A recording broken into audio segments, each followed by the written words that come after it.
قومی ترانے کے پس منظر کی تاریخ ترانے کی طرح حیران کن ہے۔ دسمبر سن 1948 میں وزیر اعظم لیاقت علی خان کی سربراہی میں حکومت پاکستان نے قومی ترانے کے لیے کمپوزیشن اور شاعری کے حوالے سے ٹاسک کی نگرانی کے لیے قومی ترانہ کمیٹی کی تشکیل دی۔ قومی ترانہ کمیٹی کے چیئرمین اس وقت کے وزیر تعلیم فضل الرحمان تھے۔ انہوں نے مختلف شاعروں اور کمپوزرز کو شعر لکھنے کے لیے کہا تھا، لیکن اس وقت جمع کرایا گیا کوئی بھی کام موضوع نہیں سمجھا گیا تھا۔ مقابلے میں آئے ہوئے 723 گانوں میں مشہور شاعر حفیظ جالندھری کے کلام کو پسند کیا گیا۔ اس ترانہ کو سرکاری طور پر اپنانے سے پہلے ہی اس کی کمپوزیشن بنا لی گئی تھی۔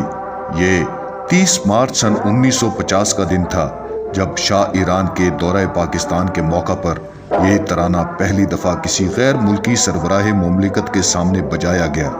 اس کی تقریب کراچی میں ہوئی تھی اور پاکستان نیوی کے بینڈ نے اس کی دھن بجائی تھی۔ یہ ایک یادگار لمحہ تھا جب 13 اگست سن 1954 کو پہلی دفعہ عوامی نشریات میں ریڈیو پاکستان سے قومی ترانہ نشر کیا گیا تھا۔ یہ 19 جنوری سن 1955 کا دن تھا جب پہلی رنگین فیچر فلم کے موقع پر امریکہ میں قومی ترانہ کے ساتھ قومی پرچم لہرایا گیا۔ ابو الاثر حفیظ جالندھری کے خوبصورت الفاظ اور احمد جی چھاگلا کی اصل موسیقی اور دھن کے ساتھ تمام صوبوں، علاقوں، عقائد اور برادریوں کے 155 گلوکاروں کی خوبصورت آواز میں پاک فوج، پاک فضائیہ اور پاک بحریہ کے 48 موسیقاروں کی ترتیب دی گئی دھنیں جدید ترین آلات پر ریکارڈ اور تیار کردہ قومی ترانہ پاکستان کے شاندار رنگا رنگ ثقافتی اور ارضی مناظر کی عکاسی کرتی ہوئی ویڈیو ملک بھر کے 600 سے زائد افراد کی اجتماعی شرکت اور بھرپور جذبوں کا اظہار۔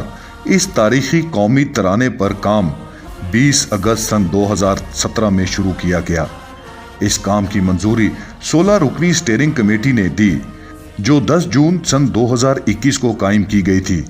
وزیر اعظم لیاقت علی خان کے بعد وزیر اعظم شہباز شریف دوسرے وزیر اعظم ہیں جنہوں نے نیا ریکارڈڈ قومی ترانہ جاری کیا۔